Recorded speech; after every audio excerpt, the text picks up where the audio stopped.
We can now tiptoe into Tulsa time because Arkansas film review is over. Yes, the good, the bad, the ugly. And the ugly truth of it is, Ollie Gordon did make a bad decision. And it is okay that we talk about it.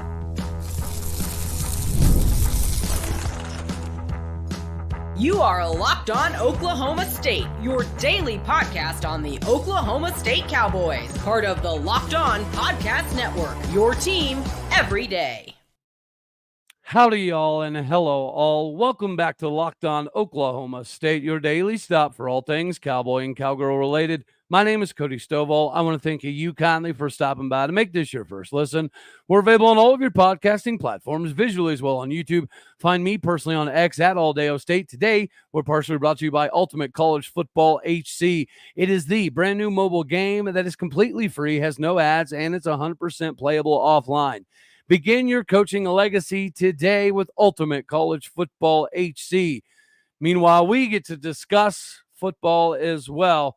Before we get to some of the decision-making process for Ollie Gordon, I did want to talk about some of the grades after watching some of the film, as well as some other teams' film to kind of put it in perspective.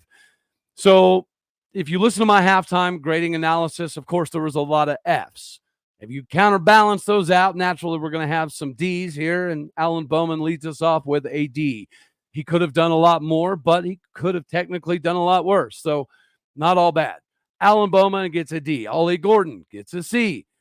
Wide receivers, pretty good. All in all, they get a B. Tight end, C+, only because we missed some blocks at pretty crucial times. And Alan Bowman did have to kind of work his way around some of the tight ends in the blocking department. A little bit of an issue. Receiving, thank you, Josh Ford. And, of course, the Ohio transfer, Tyler Foster for chipping in there. Fullback, same thing, right? C+. Massive catch by Schultz on the double little flea flicker thing. It was a pretty awesome play. Would have loved to seen it get to the touchdown. But, nonetheless, same concept. We did miss some blocks, especially out on the exterior, that maybe a Braden Cassidy wouldn't have missed in the past. Offensive line, you get a D, and that's being kind. D-line, that's an F, right? There's not a lot defensively that you can say gets a high grade because of the amount of yards, the amount of third downs, the amount of first downs. All of it, all across the board, was pretty abysmal. So defensive line definitely gets an F. Linebackers, C+. I mean, Nick Martin, of course, is all over the field, and Obi Ezegbo was able to fill in masterfully. But once again, there were times that we were kind of walled off from having an opportunity to make a play. There was times that we completely over-pursued, missed the quarterback, missed contain, missed the spy. So we need to clean some of that up, obviously. Safety, D. Corner, D. You can't give up that amount of yards and give up that many open spaces in the middle of the field for people to settle down in. Even if you are in a zone, even if you are dropping 8, you got to find a way to understand where they're going to settle down a little bit quicker.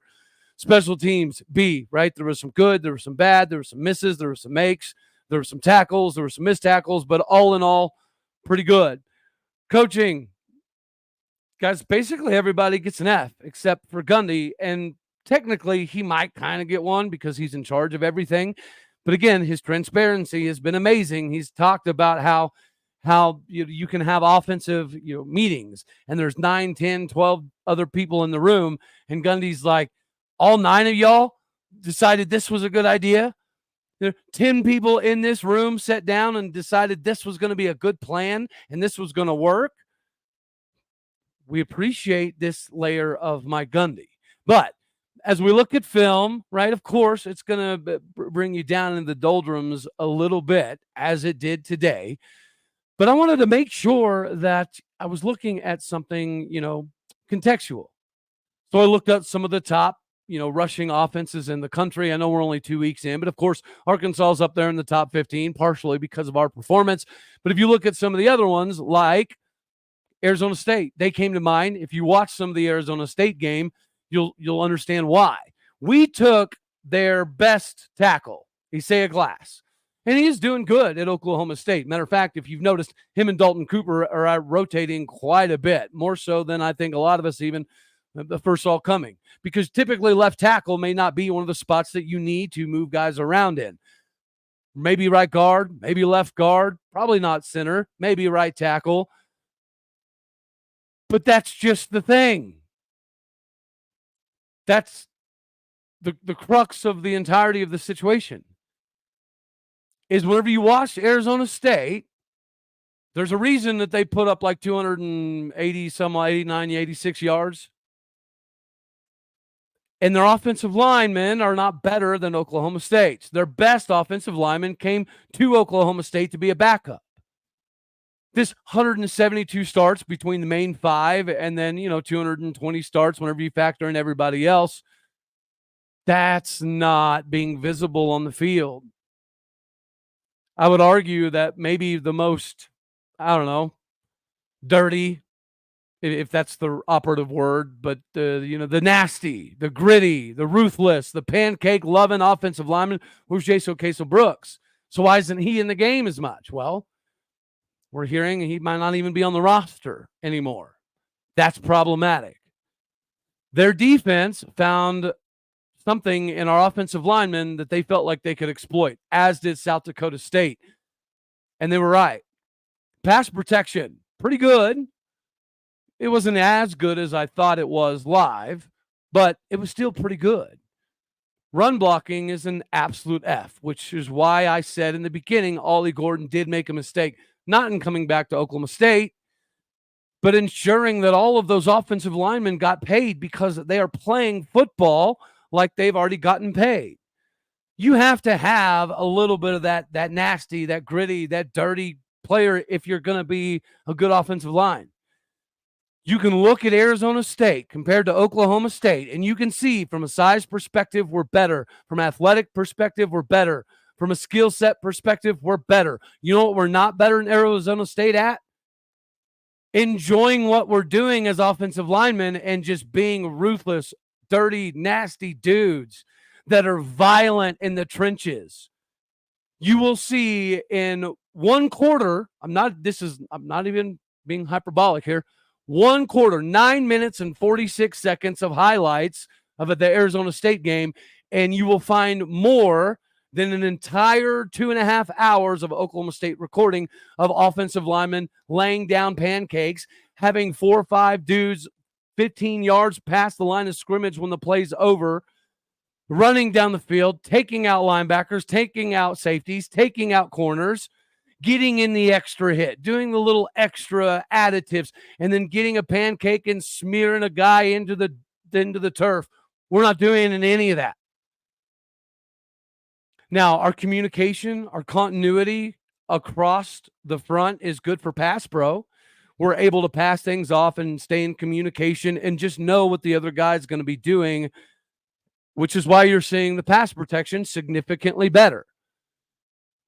But run blocking is non-existent. We're not even anywhere near, not even in the same hemisphere as the top, 50 rushing offenses in the country. But whenever you look at, teams like Marshall and James Madison and Toledo and Marshall Mathers LP University on there, Oklahoma State's nowhere to be found, even though we have the most experienced offensive line in the country. We have the deepest offensive line in the country. But we don't play nasty or mean or ruthless or tough at all. Did the Ollie Gordon making sure that every offensive lineman got his NIL money, did that go to everybody's head and they decided that they were going to show up to the football field with a purse and a pocketbook instead of their football pads? Because that's the missing ingredient. And you can look at the Army West Point. Same thing. Their offensive linemen are not anything near as good as ours. But they move people. I mean, if you want to talk about the defensive line for Oklahoma State, it wasn't all bad. But the reason that Arkansas is a top 15 offensive line is because they would use our momentum against us. They weren't trying to square peg, round hole. They were keeping it simple. They would use our leverage against us, and then as soon as they knew they could pass it, they would pass and get to the second level.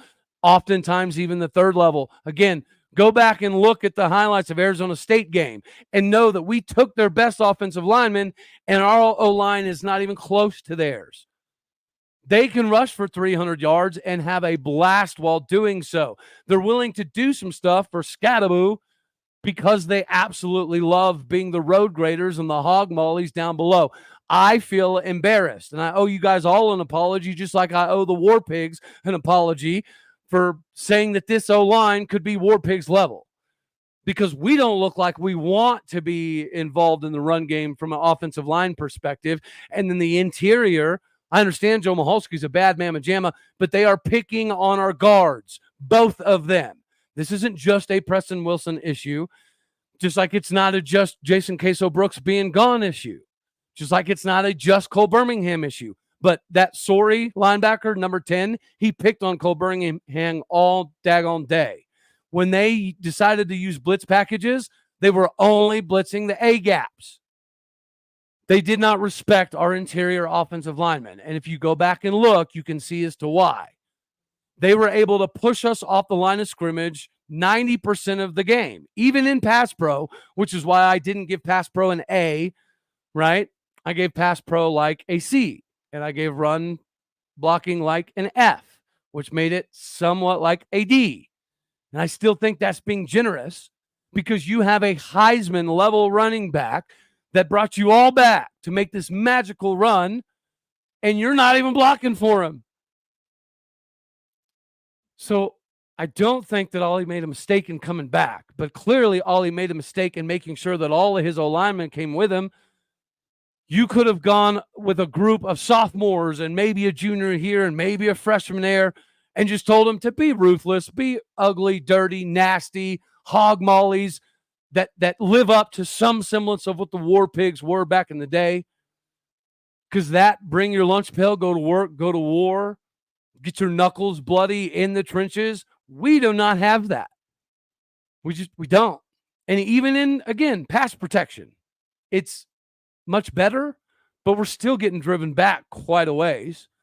Alan Bowman's just gotten better at making decisions, not better at throwing off the right platform, but decision-making and getting the ball out of his hands pretty quickly without bailing all over the place.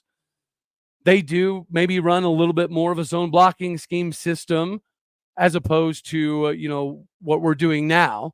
But we got rid of the zone blocking scheme because we couldn't utilize it. We went last year to more of a old school approach, and it worked. But that old school approach isn't working. We have the same offensive lineman, the same offensive line coach, most of the same backups, yet we're getting a significantly worse product. You don't magically just get bad as an offensive lineman. You're more healthy than we've ever been all the way across the board, yet we're not playing like it. Like last couple of years, we had to patchwork some things together, but I think you're seeing maybe those guys played with a little bit more effort, at least with a little bit more tenacity. And I do know that a large number of these guys have had multiple, big-time reconstructive surgeries. So maybe there's a little bit of hesitancy there. I don't know what it is, but you can see on film. Go watch Oklahoma State play, Arkansas play, Arizona State play, Army, West Point, Marshall, and you will see a drastic difference between their offensive line and what our offensive line is doing. I went way too deep and way too long on this one thing, and I apologize. I got a little fired up there. I don't know if you noticed. It just 172 starts for nothing, 220 starts behind them for nothing. And Jason Queso Brooks, the guy who scored out the most, but also had the flags because he would do the extracurricular stuff. Maybe that's the guy that we need in there. Give us a 15-yarder here and there. If it at least means you're going to show us that as an offensive line, you really want to be here, you really love the game, and you really care about the dude behind you getting more than 3.3, 3.4 yards a carry. That's an identity issue, right? Charlie Dickey, somebody's got to beat it into their head like you have to go beat up the other team. We're going to get lucky. I will talk about that in a second. See, goodness me. All right. We've got a lot to cover, just like there's a lot of things in life that you should be thankful for. College football is one of them. Being the best coach in the game could be one of them for you as well, too. Guys, Ultimate College Football head coach is the best game in the land. And it also allows you to kind of remove yourself from some of the stressfulness that obviously we're all dealing with at the moment. But whenever you're able to, download this game, the beauty of it is it's 100% offline. So you don't have to worry about being hooked up to anything, but you get to control the recruiting. You get to control the X's and O's. You get to control the hiring of the staffs and the training room and the scholarships. Basically, all the crucial details of running a program you will be in control of. The only question is, how will you handle it? There's so many things that you can love about this game. Being responsible for the play calling is one of them. If you want to show your inner Casey Dunn or better, your strategy will not only determine the success of your football season, but it'll also shape the future of your legacy and your program. Ultimate College Football AC is completely free and has no ads with 100% playable online, offline capabilities. You can go to the App Store. You can get it squared away today. We have a special offer for you. With the Locked On College Football family out here, use a promo code LOCKEDONCFB, all caps, inside the game store to receive a free boost to your program.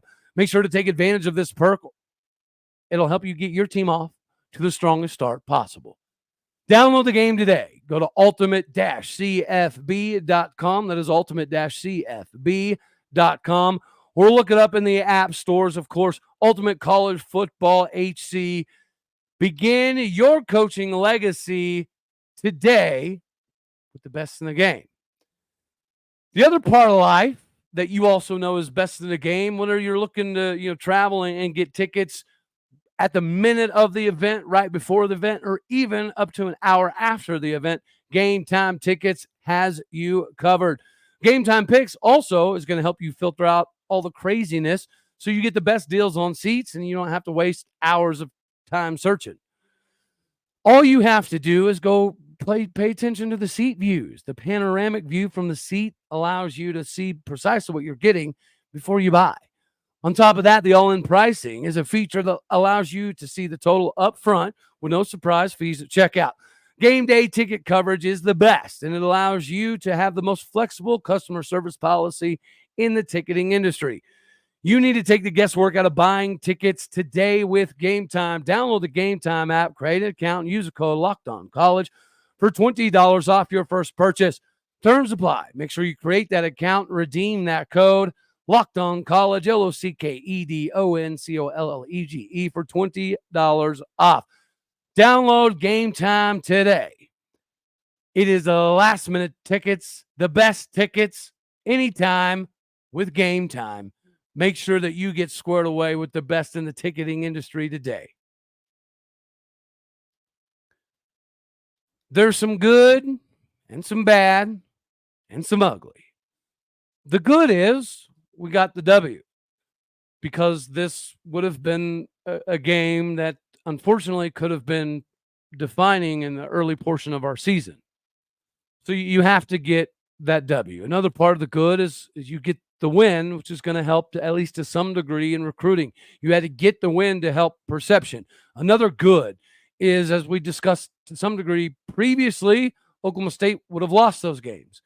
These are the games that Oklahoma State fans have grown up knowing that at the very, very end, it may not go our way. So for all of the frustration that Arkansas fans are feeling in Oklahoma State territory, we have dealt with that for years and years and years. And again, you do have to learn to find ways to win. We were able to do that. To me, that's a good sign of, things progressing. Another part of the good. Anytime you can give up 650 yards and win a game, more often than not, that's like a 1 in a million scenario. So thank your lucky stars when it does happen. And also thank you to the football gods, because they're clearly looking down for you on that one. There's a lot of good that is, in fact, bound to come out of this. And the more that they win, that seems to be a very good ball club, the better it is going to be for us, which is what good. The bad, obviously, we covered quite a bit of it, right? From a film perspective, no position group graded out higher than a B. More often than not, it was more in that low C, high D range. Offensive line, defensive line. Offensive line, we obviously covered that. We can see what the issue is there. There's just, you're not having the joy in getting pancakes and being somebody that'll hold on a little bit longer to an extra block so you can drive somebody through the turf. But here's part of the bad. We're not getting that out of the defensive line either. In order for the secondary or this iteration of the 3-3-5 under Brian Nardo to work, you have to have pressure. And we know that Justin Kirkland can move mountains and push houses over, but it's not translating. We know Colin Clay's been playing big boy college football for quite some time now, both at Arkansas and Oklahoma State. And at 6'3", 330, we should see more, but it's not translating. Whether you're talking about Deshaun Brown, Jaleel Johnson, Cody Walterscheid, Xavier Ross, Iman Oates, we're not getting enough out of our D-line. So that's just bad. And when they do get pressure or they do get in the backfield, our eye discipline is still not the greatest, because there's a few times where our defensive tackles did get in the backfield, but they're literally running right by the running back that's running right beside them. So it's being able to match the physical with still having the right amount of technique and discipline to get your eyes up and find where the ball is, right? We've been hearing that since you were little kids. Find the ball carrier. Well, we were having a hard enough time just getting enough penetration to do anything that it's no wonder our eyes were all over the place. The bad, missed tackles, poor pursuit angles. I mean, Kendall Daniels' stop at the end of the game, good. Kendall Daniels' play for most of 3+ quarters was bad. The guy that we saw as a freshman All-American seems to be slipping further and further away. Maybe it's just communication. Maybe it's too many responsibilities. Maybe it's just getting caught up in the craziness. If that's the case, then we need to simplify Kendall Daniels' job. You can't be that good, that big, that fast, that athletic, and again, it not translate. The ugly is the fact that Arkansas has a flip of perception. Instead of getting, kudos for hanging in that game against a team that is the most experienced in the country, instead you're hearing, oh, that's a crap Big 12 ball club. That's ugly, and it's ugly for us. It's an ugly look. The only way that gets prettied up is if both us and Arkansas continue to win. Now we're going to have the opportunity to get right, thankfully, because we have Tulsa. And I don't think I'm being completely disparaging to Tulsa. I did flip back and forth. I did catch some of their game against Arkansas State. So let's talk about that matchup to some degree here. If you're talking about Tulsa, you're probably talking about capitalization on monetization. And you know what? Here on the Hammer the Over Club, we're still hammering the over on the over-under. We're still hammering the over on some of the offensive categories, especially wide receiver, maybe even quarterback. But we might have to temper some expectations. But with FanDuel, you don't have to temper your expectations. We talk about it enough because it's the #1 sports book in the country. They have a little something different for you. Right now, through September 22nd, all FanDuel customers can bet $5 and get 3-week free trial of NFL Sunday Ticket from YouTube and YouTube TV with it.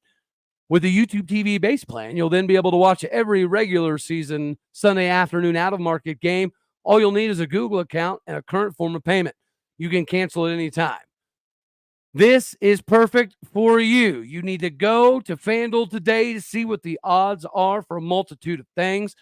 The odds are for the Cowboys to get the W. Go see if you can capitalize with FanDuel.com today. Oh, man. This is a game that we all need. It's a game that we all know we need. We need it because you got to have a get-right ball game. as much as we like intense non-conference games, and they are good for the team, and they're good for the team at the end of the season when it comes to strength of schedule and all of that, you have to have a few games that are a tune-up. Let's say it like it is. Or at least a game for you to get some of the freshmen in and see what your depth is going to look like and experiment with different kinds of packages and call some different levels of plays that maybe you've been reluctant about using for an Utah-style game. We haven't had that opportunity yet. I think South Dakota State is going to end up being a good test by the end of the year, just like I think Arkansas is going to end up being a massive test by the end of the year. We've been failing some of these tests, like the O-line and D-line. This offensive line is not anything like their returning production is indicative of. Defensive line didn't necessarily have a bunch of returning production, but we seem to have the athletic capability to do something we haven't done before, which is the hockey-style rotation, which we are doing, but it's not really working. So this has to be that game. No disrespect to Tulsa. They're going to come in ready to rock and roll. Their coach, Kevin Wilson, has had a lot of very phenomenal things to say about Mike Gundy, and he does have a lot of familiarity with the Big 12 and this region geographically. So it's on a much smaller scale for Tulsa, but when it comes to some of the recruiting limitations that we have, you had to have the Arkansas W. Well, Tulsa is going to be viewing us much of the same lens. They're not often competitive with Oklahoma State in recruiting battles, but it does happen. It can happen. We didn't have a recruiting battle with, say, Braylon Presley, but we are going to get to see that matchup now. He is a wide receiver, so it's kind of ironic that he left to go try his hand at running back, and even Tulsa, after a year of that, was like, "No, dude, you're a wide receiver. Let's cut the crud and get out here." But Tulsa is going to come prepared. And if you did get the opportunity to catch some of that Arkansas State game, they've got some ability. We're going to talk about some of the mainstays. Ran out of time to cover Tulsa a little bit more today. That's on me for a segment. I got a little wild. But this Turnpike Classic, of course, it's good for the state of Oklahoma. I think it is good for both programs. I just wonder if we're going to have a get-right game this year. I mean, Houston, it's a possibility. But if you don't get it early on, if you don't get it before the bye week, you don't really know what you have. I've been preaching about depth. We're going to have to see it. I do expect, again, there's going to be a linebacker that's going to get elevated at some point in time because it's not just Colin Oliver out. It's also Justin Wright. Don't know who it's going to be, but it's going to be a freshman, most likely. Could be a redshirt freshman. That's a possibility too.